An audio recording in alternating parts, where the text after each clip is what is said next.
बिस्मिल्लाहिर्रहमानिर्रहीम। अस्सलाम वालेकुम। मैं हूं अली असगर और आप देख रहे हैं मेरा यूट्यूब चैनल तहरीक लब्बैक पाकिस्तान का लब्बैक याक्सा मार्च और कंटेनर्स, जबकि दूसरी जानब रेड जोन को सील कर दिया गया और मार्च के साथ सख्ती से निपटा जाएगा। इस वीडियो में हम इसी के मुतालिक बात करेंगे, मगर इससे पहले नाज़रीन इकराम, अगर आपने अभी तक हमारे इस चैनल को सब्सक्राइब नहीं किया हुआ तो सब्सक्राइब कर लें ताकि आप हमारी मज़ीद वीडियोस को भी देख सकें। और अगर नाज़रीन इकराम आपको ये वीडियो अच्छी लगे तो इसे लाइक और शेयर ज़रूर करें और कमेंट्स के ज़रिए अपनी राय का भी इजहार करें। तो पहले नाज़रीन इकराम हम बात करते हैं शेर अफजल ख़ान के हवाले से।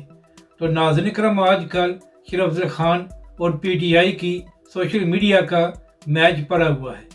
एक जानब शेर अफजल ख़ान मीडिया पर कोई बयान देते हैं और दूसरी जानब सोशल मीडिया पर उन पर तनकीद की जाती है। तो इसी हवाले से अब शेर अफजल ख़ान का एक और बयान सामने आया है।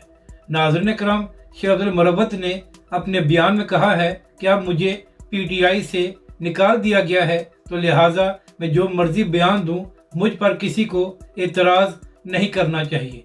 इसके बाद शेर अफजल ख़ान ने यह भी कहा कि मेरे बयानात में जो तलखी है, इसकी वजह यह है कि सोशल मीडिया पर जो मुझ पर बेशुमार झूठे इल्ज़ाम लगाए गए हैं और जो मेरी इज़्ज़त उछाली गई है, उसके बाद मेरे अंदर ये तलखी पैदा हुई है और मैं ऐसे बयानात दे रहा हूँ। जबकि सोशल मीडिया पर शेर अफजल ख़ान पर यह इल्ज़ाम लगाया जा रहा है कि वो कंपनी के बंदे हैं और जानबूझकर पीटीआई के अंदर दरार डालने की कोशिश कर रहे हैं। यहाँ पर अहम बात यह है कि चंद दिन पहले एक प्रोग्राम में बात करते हुए शेर अफजल ख़ान ने यह भी कहा था कि पीटीआई की सोशल मीडिया को अलीमा खान साहिबा हैंडल करती हैं। जो सोशल मीडिया पर गालियाँ दी जाती हैं, इसकी ज़िम्मेदार भी वही हैं। तो अब तक इस हवाले से अलीमा खान साहिबा का मौक़िफ़ सामने नहीं आया। मगर नाज़रीन इकराम, अगर आप सोशल मीडिया पर जाएंगे तो आपको मालूम हो जाएगा कि पीटीआई का सोशल मीडिया शेर अफजल ख़ान के साथ क्या सलूक कर रहा है। अब बात करते हैं मिलियन मार्च की।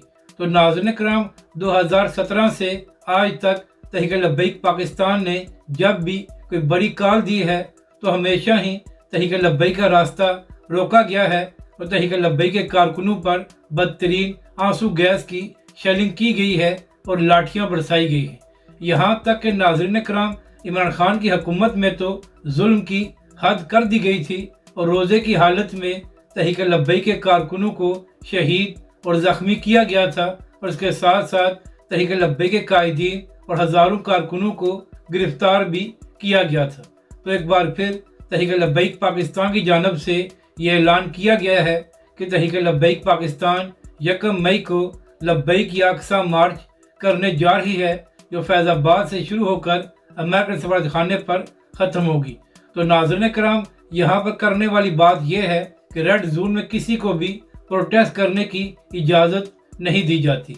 तो इसी हवाले से आज ये खबर सामने आई है कि जमात इस्लामी की जानब से भी ये ऐलान किया गया था कि वो अमेरिकन सफारतखाने के बाहर प्रोटेस्ट करेंगे और फ़लस्तीन के साथ इज़हार यकजहती किया जाएगा। तो आज इसी हवाले से ये खबरें सामने आई कि रेड जोन को सील कर दिया गया था और वहाँ पर कंटेनर्स भी लगा दिए गए थे। इसके साथ साथ ये भी खबरें चलवाई गई कि अगर लोगों ने रेड जोन की जानब आने की कोशिश की तो सख्ती से निपटा जाएगा। तो नाज़रीन कराम, अब देखना यह है कि जब 1 मई को तहरीक लब्बैक पाकिस्तान फैज़ाबाद से अपने लब्बैक याक्सा मार्च का आगाज़ करेगी, तो क्या तहरीक लब्बैक पाकिस्तान को रेड जोन की जानब प्रोटेस्ट करने की इजाज़त दी जाएगी या तहरीक लब्बैक पाकिस्तान का भी रास्ता रोका जाएगा? क्योंकि नाज़रीन कराम, अगर जमात इस्लामी के प्रोटेस्ट की वजह से रेड जोन को सील कर दिया गया है तो तहरीक लब्बैक पाकिस्तान तो एक तारीखी मार्च करने जा रही है, तो वहाँ पर हज़ारों लोग भी शामिल होंगे। तो लगता यही है कि जब तहरीक लब्बैक पाकिस्तान 1 मई को अपने लब्बैक याक्सा मार्च का आगाज़ करेगी तो शायद उस दिन भी रेड जोन को सील कर दिया जाए। तो नाज़रीन कराम, इस हवाले से اہم بات یہ ہے کہ حکومت کو تحریک لبیک کے قائدین کے ساتھ رابطہ کر کے ایک مکمل لائحہ عمل تیار کرنا چاہیے تاکہ پرامن طور پر پروٹیسٹ بھی ہو جائے اور حالات بھی خراب نہ ہوں۔ مگر ناظرین کرام، تحریک لبیک کے سربراہ حافظ سعد رضوی کی جانب سے یہ اعلان کیا گیا ہے کہ تحریک لبیک پاکستان کا لبیک یکساں مارچ بالکل پرامن ہوگا۔ اگر آپ کو یہ ویڈیو اچھی لگے تو اسے لائک اور شیئر ضرور کریں اور کمنٹس کے ذریعے اپنی رائے کا بھی اظہار کریں۔